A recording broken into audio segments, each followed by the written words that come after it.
नमस्कार, मैं हूं प्रखर श्रीवास्तव। हमारे खास कार्यक्रम पूरा सच में आपका स्वागत है। और खबरों की दुनिया में पूरा सच बहुत जरूरी होता है, क्योंकि झूठ से भी खतरनाक होता है अधूरा सच, और इसी तरह खतरनाक होती है अधूरी खबर। इसलिए हर खबर का पूरा सच हम आपको बताएंगे, वो भी तथ्यों, तर्कों और सबूतों के साथ। तो आइए बिना देर किए देखते हैं पूरा सच।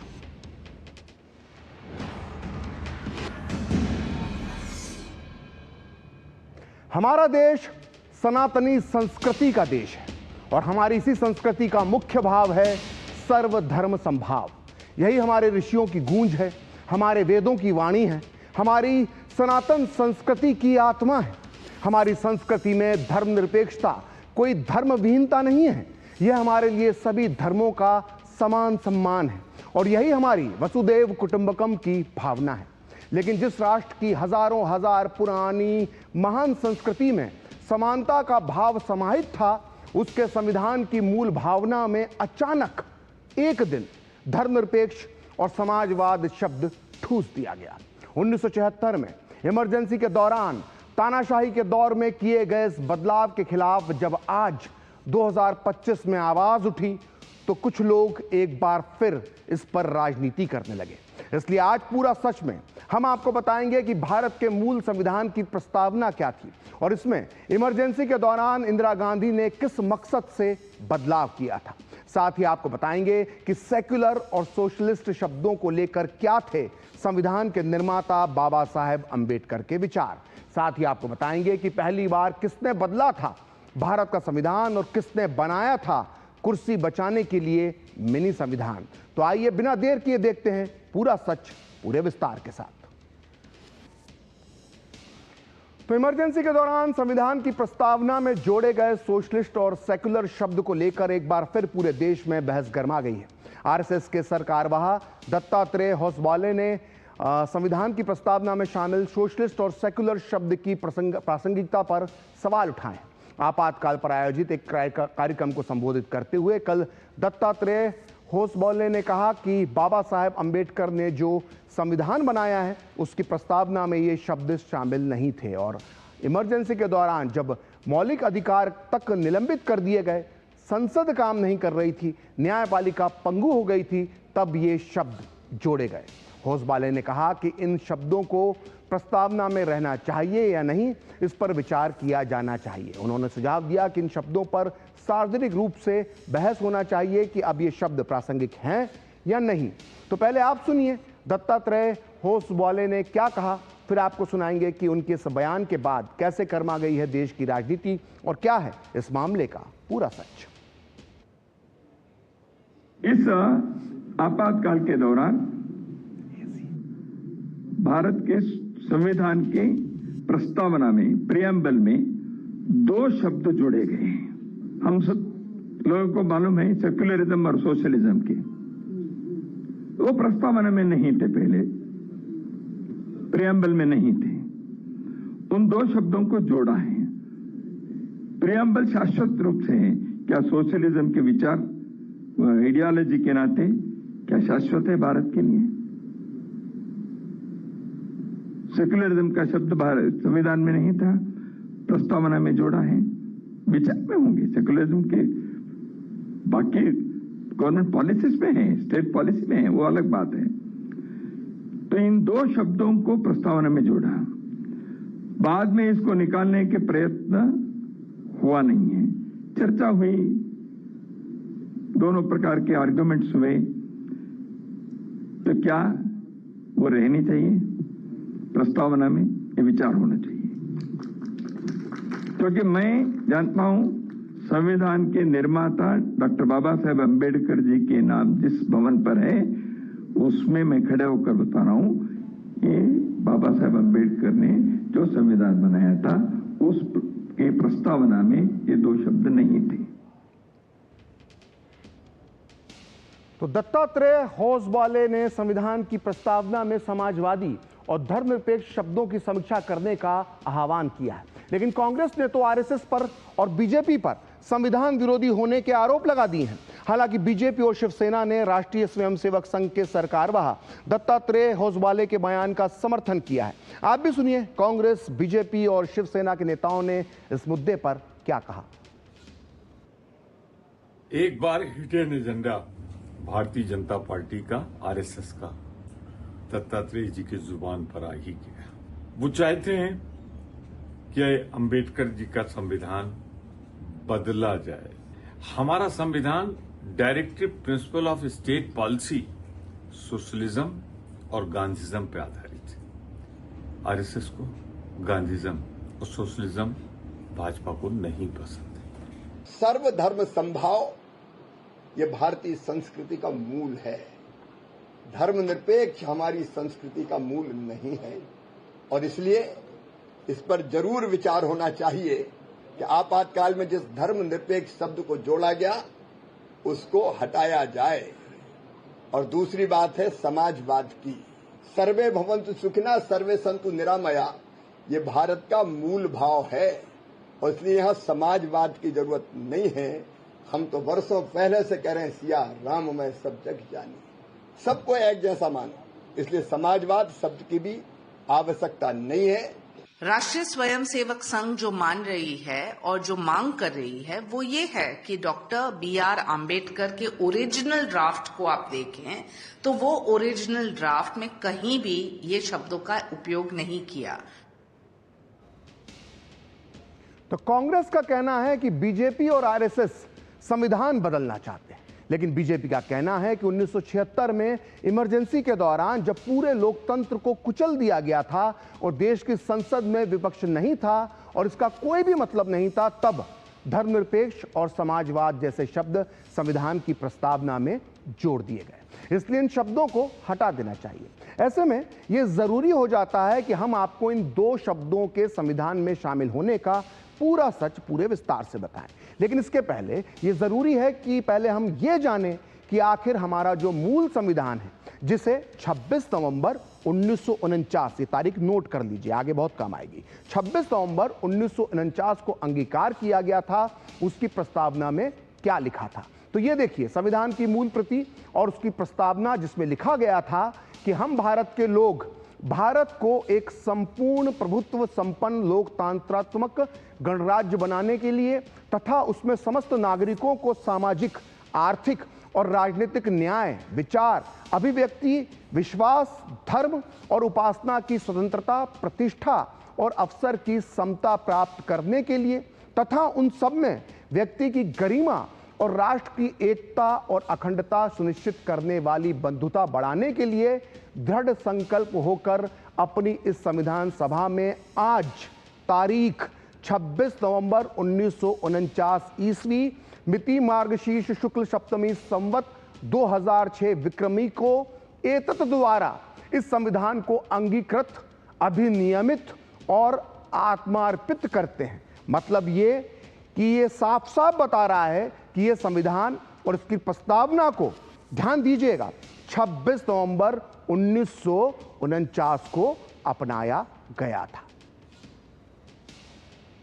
तो ये तो अभी आपने देखी संविधान की मूल प्रस्तावना, जिस पर हमारे देश के महान संविधान निर्माताओं ने हस्ताक्षर किए और इस प्रस्तावना को पूरे देश ने हृदय से अंगीकार किया। लेकिन अब आपको संविधान की वो प्रस्तावना भी देखना चाहिए जिसे इमरजेंसी के दौरान 1976 में एक संशोधन के जरिए बदला गया था।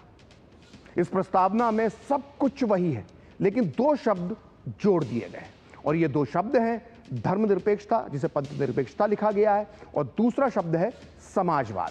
यानी हमारे संविधान की मूल प्रस्तावना की जो पहली लाइन थी उसे बदलकर क्या कर दिया गया, उसे कर दिया गया कि हम भारत के लोग भारत को एक संपूर्ण प्रभुत्व संपन्न समाजवाद, धर्मनिरपेक्ष, लोकतंत्रात्मक गणराज्य बनाने के लिए। तो संविधान की प्रस्तावना में इन शब्दों को बाद में शामिल करने का विरोध करने वालों का एक तर्क यह भी है कि जब इस संविधान की प्रस्तावना में इसे अपनाने की तारीख 26 नवंबर 1949 ईस्वी दर्ज है, तो बाद में इसमें किसी भी शब्द को जोड़ा जाना हमारे संविधान निर्माताओं की भावनाओं का अपमान है और यही वजह है कि इस पर विवाद सामने आता रहता है। और अब 1976 में हुए इस बदलाव पर एक बार फिर से बहस छिड़ गई है। तो आइए अब दोनों संविधानों को हम एक साथ देखते हैं, जिसमें संविधान की मूल प्रस्तावना और 1976 की प्रस्तावना का अंतर और भी ज्यादा स्पष्ट हो जाएगा। एक बार फिर देखिए, संविधान की मूल प्रस्तावना जिसे 26 नवंबर 1949 को हमारे देश के संविधान निर्माताओं ने अंगीकार किया था, और उसमें कहीं भी धर्मनिरपेक्ष या पंथनिरपेक्ष और समाजवाद शब्द नहीं था। लेकिन 1976 में इमरजेंसी के दौरान मूल प्रस्तावना बदल दी गई और उसमें धर्मनिरपेक्ष और समाजवाद जैसे दो शब्द ठूस दिए गए। उस समय देश में आपातकाल लगा हुआ था, इसलिए संशोधन तभी सवालों के घेरे में आ गया था और इसको लेकर तभी से विवाद चला आ रहा है। उस समय भी लोगों का यह कहना था कि ये शब्द इंदिरा गांधी की गरीबों के हितों वाली छवि को चमकाने के लिए और मुस्लिम तुष्टीकरण के लिए प्रस्तावना में जोड़े गए हैं। लेकिन महत्वपूर्ण बात यह है कि भारत का जो मूल संविधान है, जिसमें तारीख दर्ज थी 26 नवंबर 1949 और इस पर देश के सारे संविधान निर्माताओं ने हस्ताक्षर किए थे, उसे 1976 में जब बदला गया तो उसमें दो शब्द जोड़ दिए गए, समाजवादी और पंथ निरपेक्ष। लेकिन जो नीचे तारीख थी उसमें वो तारीख 1976 नहीं डाली गई। तारीख क्या डाली गई? तारीख डाली गई वही 26 नवंबर 1949 की। अब ये सोचिए कि अगर कोई व्यक्ति अपनी वसीयत लिखता है और जिस वसीयत को वो उसने लिखा है उसके ऊपर बदलाव कर दिया जाता है, लेकिन तारीख वही रहने दी जाती है, तो उसकी क्या वैधता है, उसकी क्या मान्यता है? इसलिए यह सवाल उठ रहा है, क्योंकि तारीख आपने नहीं बदली, लेकिन इतने साल बाद, करीब करीब 30 साल बाद संविधान में दो शब्द ठूस दिए, समाजवादी और पंथ निरपेक्ष यानी धर्मनिरपेक्ष, लेकिन नीचे तारीख बदलना भूल गए। तो यह संविधान के साथ जो खिलवाड़ हुआ 1976 में, उसको लेकर ये सवाल उठाए जा रहे हैं। और संविधान के कई जानकार भी यही कहते हैं कि ये शब्द अनावश्यक जो है वो हमारे संविधान में ठूसे गए हैं, क्योंकि ये हमारी जो संविधान, जो पूरा संविधान है, उसके अंदर समाजवाद की भावना और धर्मनिरपेक्षता की भावना कूट कूट कर भरी हुई है।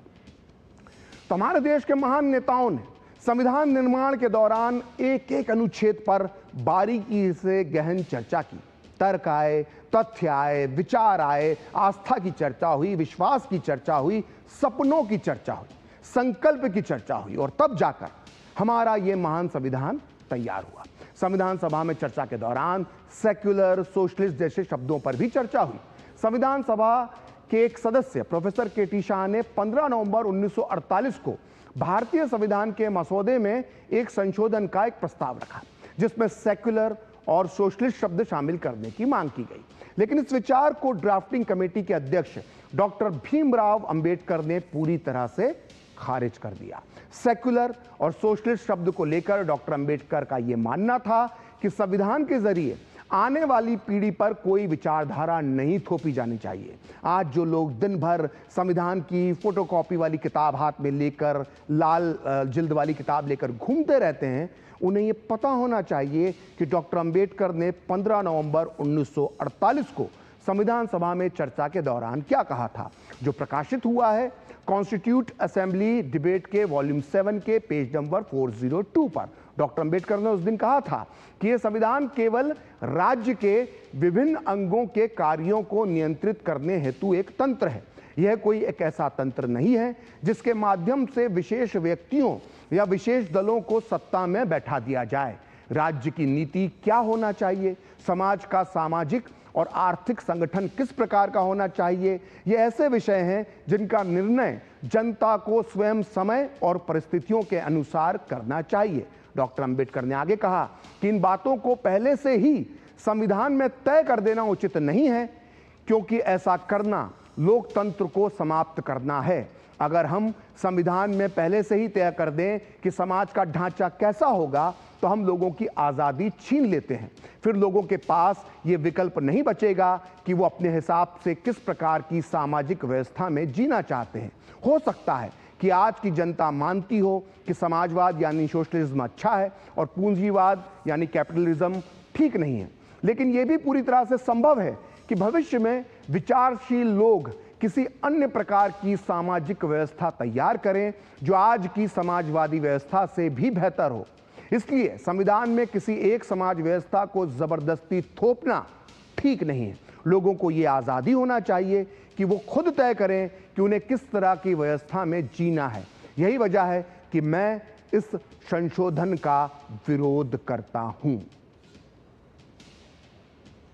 तो इस तरह से डॉक्टर बाबा साहेब अंबेडकर ने साफ साफ कहा था कि संविधान को ऐसे दस्तावेज के रूप में देखा जाना चाहिए जो देश की भावी पीढ़ियों पर एक विशेष सामाजिक या आर्थिक विचारधारा को ना थोपता हो। माना जा सकता है कि सामाजिक से उनका तात्पर्य धर्मनिरपेक्षता और आर्थिक विचारधारा का मतलब समाजवाद से था। आज संविधान की प्रस्तावना में धर्मनिरपेक्षता शब्द ठूसने की वकालत करने वालों को यह भी बताना जरूरी हो जाता है कि संविधान सभा में चर्चा के दौरान धर्मनिरपेक्षता के मसीहा हमारे पंडित जवाहरलाल नेहरू ने भी धर्मनिरपेक्ष शब्द को संविधान की प्रस्तावना में शामिल करने पर कभी कोई जोर नहीं दिया था।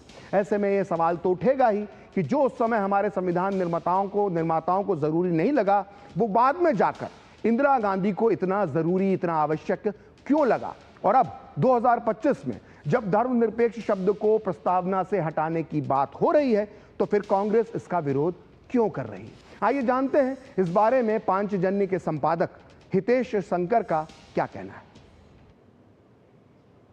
इस बयान को लेकर राजनीतिक विवाद पैदा करने की दरअसल कोई गुंजाइश ही नहीं है।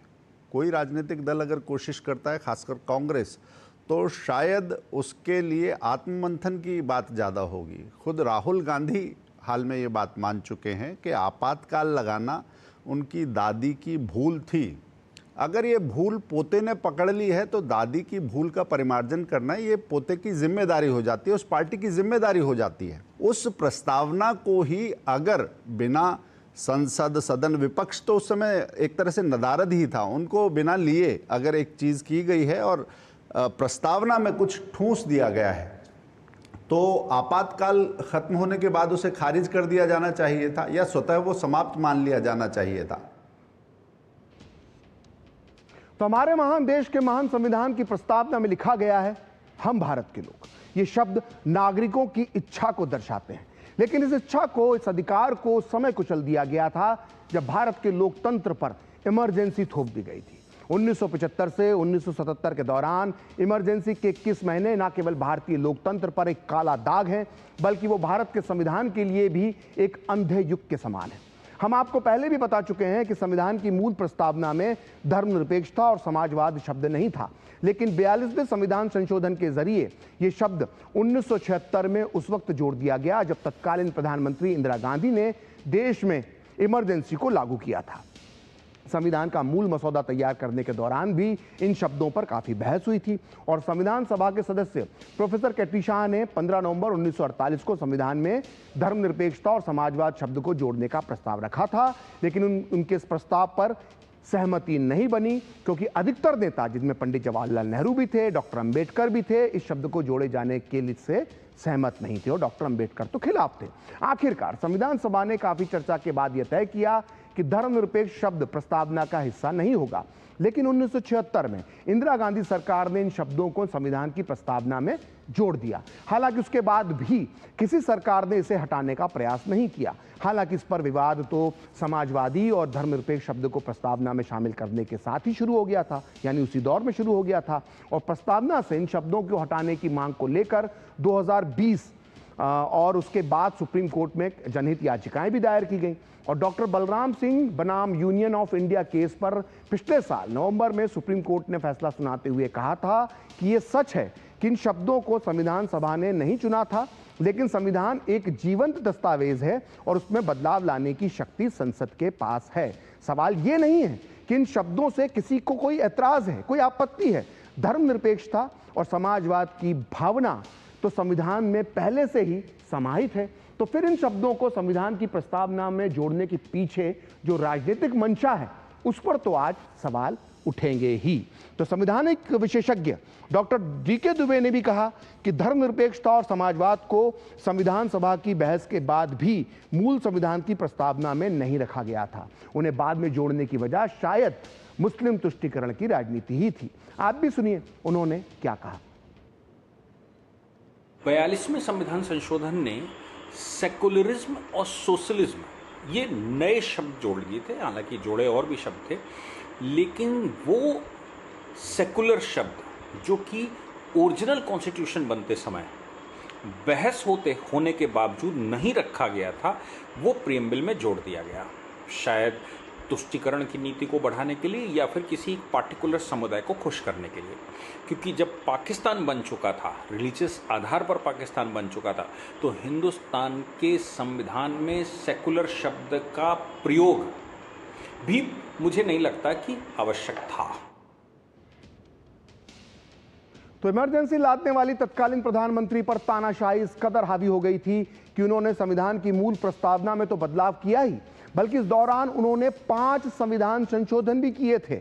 एक तरह से इंदिरा गांधी ने अपने हिसाब से जी हां, मिनी संविधान ही तैयार कर लिया था। इंदिरा गांधी ने संविधान में 38वां संशोधन कर न्यायपालिका से इमरजेंसी की न्यायिक समीक्षा का अधिकार ही छीन लिया था।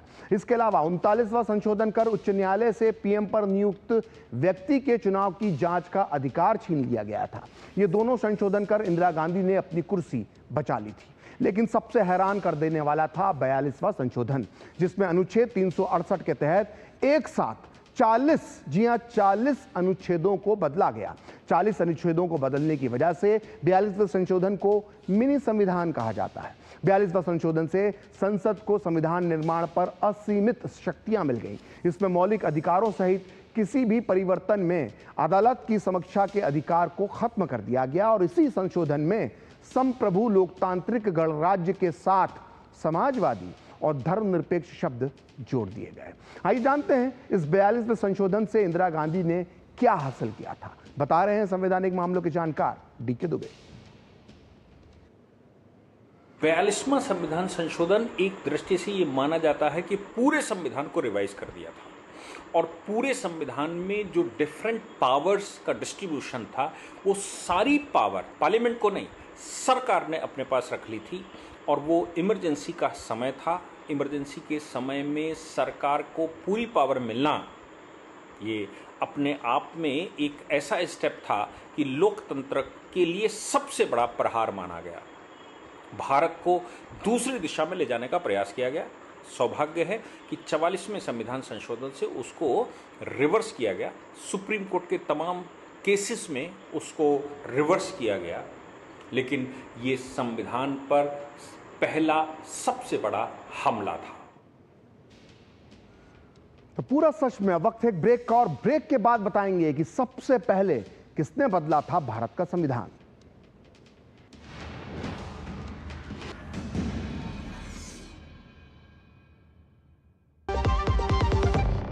दादी के हाथों का जादू और खुशबू से महकता घर। MDH गरम मसाला, असली मसालों से भरा हूँ मैं, क्योंकि हर रिश्ता है स्वाद से जुड़ा। कैंट गोल्ड से पानी होता है ज्यादा प्योर। बैक्टीरिया के अलावा हानिकारक सिस्ट भी निकलती है। बिना बिजली से चलने वाला वाटर प्योरीफायर जो पानी को शुद्ध करे और बीमारियों से बचाए। अब हर परिवार होगा स्वस्थ कैंट से। जो लक्ष्य चुना था समझ आने लगा है। GLA यूनिवर्सिटी, उच्च लक्ष्य की निश्चित प्राप्ति। जब धरती चीर कर निकलता है लोहे का पत्थर और मिलता है मोंगिया के जोश से, फिर तपता है, पिघलता है और बनता है फौलाद। अब होता है सरिया सारी खूबियों के साथ। मोंगिया स्टील, मजबूत देश का मजबूत सरिया। जहां सपनों को मिलते हैं पंख, नालसा देता है अधिकार का संग। गरिमा से काम सुरक्षित रहे, ना हो भय ना उत्पीड़न सहे। एक बात कहनी है आप सभी से, इनफैक्ट ये बात हमें मिलके कहनी चाहिए, टुगेदर। हर काम का एक माहौल होता है, रिस्पेक्ट, सेफ्टी, डिग्निटी। लेकिन जब कोई आंखों से, शब्दों से या इशारे से सीमा पार करता है, it's not casual, it's harassment. Posh act ये कहता है हर वर्क प्लेस, हर महिला और पुरुष के लिए सुरक्षित होना चाहिए। Unwelcome messages, wow you look hot today, ये सब नॉर्मल नहीं है। It's not harmless, it's hurtful. मैं राजकुमार राव आपसे आग्रह कर रहा हूं, काम के माहौल में इज्जत जरूरी है और हर आवाज में। मिलकर बढ़ें, बढ़ाएं हाथ, नालसा का सहयोग है साथ। कार्यस्थल बनाए न्याय संगत, सम्मान और समानता हो अनंत। चुप मत रहो, you are not alone. NALSA आपके साथ है। पौष का कानूनी हक आपका साथ देता है। कानूनी सलाह चाहिए, Call NALSA helpline 15100. Let's make workplaces safer together. कैंट गोल्ड से पानी होता है ज्यादा प्योर, बैक्टीरिया के अलावा हानिकारक सिस्ट भी निकलती है। बिना बिजली से चलने वाला वाटर प्योरीफायर जो पानी को शुद्ध करे और बीमारियों से बचाए। अब हर परिवार होगा स्वस्थ कैंट से।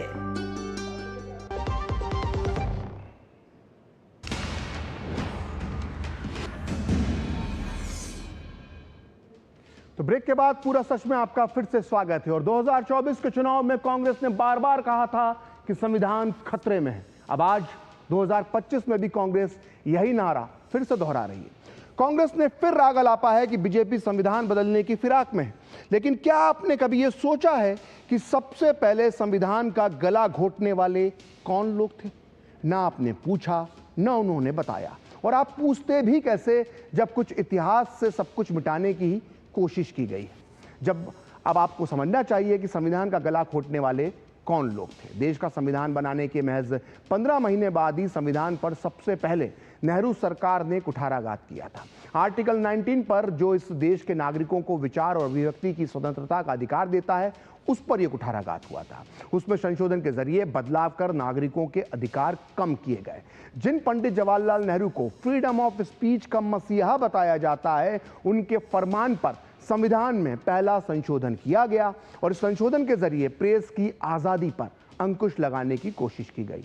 तब क्या हुआ था, ये आज उन लोगों को जरूर सुनना चाहिए जो प्रेस की आजादी पर बड़े बड़े लेक्चर देते हैं, बड़े बड़े भाषण देते हैं। दरअसल ये पूरा मामला फरवरी 1950 का है। देश में नया नया संविधान लागू हुआ था और इसी दौरान पाकिस्तान और पूर्वी पाकिस्तान यानी वर्तमान बांग्लादेश में हिंदुओं के खिलाफ जबरदस्त हिंसा हो रही थी। इसमें हजारों हिंदू मारे गए थे और लाखों हिंदू जान बचाकर पाकिस्तान से भारत आ गए थे। नेहरू सरकार पर पाकिस्तान के खिलाफ एक्शन लेने का दबाव था, लेकिन नेहरू सरकार ने एक्शन लेने के बजाय पाकिस्तान के प्रधानमंत्री लियाकत अली खान के साथ समझौता करना जरूरी समझा। इस दौरान राष्ट्रीय स्वयंसेवक संघ के मुखपत्र ऑर्गेनाइजर ने नेहरू सरकार की पाकिस्तान परस्त नीतियों की आलोचना करते हुए कुछ लेख छापे, शायद 6 लेख थे। इन लेखों की हेडलाइन थी 6 प्रश्न और खलनायक बाना मूर्ख, जिसमें नेहरू सरकार की आलोचना की गई थी कि वो हिंदुओं को सुरक्षा देने में नाकाम साबित हो रही है। नेहरू को ये इतना बुरा लगा कि ऑर्गेनाइजर पर प्री सेंसरशिप लगा दी गई, यानी लेख छापने से पहले उसे सरकार को दिखाए जाने और अप्रूवल लेने का आदेश दिया गया। नेहरू को इसमें छपा अपना कार्टून भी इतना बुरा लगा कि पत्रिका को अपने कार्टून भी सरकार से अप्रूव करवाने पड़ते थे। वहीं वामपंथी विचारधारा को मानने वाले साप्ताहिक अखबार क्रॉस रोड्स में भी नेहरू सरकार को लेकर आलोचना छापी जाती थी और क्रॉस रोड्स ने ऐसी एक खबर में बताया था कि दक्षिण भारत के सालेम जेल में बंद 22 कम्युनिस्ट कैदियों को पुलिस ने गोली मार दी है। इससे भड़ककर कांग्रेस की मद्रास प्रेसिडेंसी की जो सरकार थी, उसने क्रॉस रोड्स पर प्रतिबंध लगा दिया। इसके बाद क्रॉस रोड्स ने सुप्रीम कोर्ट का दरवाजा खटखटाया। वहीं आरएसएस के मुखपत्र ऑर्गेनाइजर ने भी सुप्रीम कोर्ट की शरण ली। ऑर्गेनाइजर और क्रॉस रोड्स ने सुप्रीम कोर्ट में नेहरू सरकार पर अनुच्छेद 19 के उल्लंघन का आरोप लगाया और 10 अप्रैल 1950 को सुप्रीम कोर्ट ने इस आरोप को सही मानते हुए ऑर्गेनाइजर और क्रॉस रोड्स के पक्ष में फैसला सुना दिया। और सुप्रीम कोर्ट में अपनी सरकार के खिलाफ फैसला आने से पीएम नेहरू बुरी तरह से तिलमिला गए और उन्होंने संविधान के आर्टिकल 19 को बदलने का फैसला ले लिया। आखिरकार प्रधानमंत्री जवाहरलाल नेहरू ने 12 मई 1951 को संसद में पहला संविधान संशोधन विधेयक पेश किया और तीखी बहस के बाद, बहुत लंबी चर्चा के बाद 2 जून 1951 को पहला संविधान संशोधन हो गया। ये विधेयक पास हो गया। इसमें नागरिकों की आज़ादी, फ्रीडम ऑफ स्पीच और प्रेस की आज़ादी के पर कुचले गए थे। तो भारत का पहला संविधान किसी ने बदला था तो वो थे पंडित जवाहरलाल नेहरू। तो आज पूरा सच में इतना ही। अगले सप्ताह फिर होगी आपसे मुलाकात अपने इस खास कार्यक्रम पूरा सच में किसी और सियासी मुद्दे की पड़ताल के साथ। तो मुझे और मेरी पूरी टीम को दीजिए अनुमति। नमस्कार।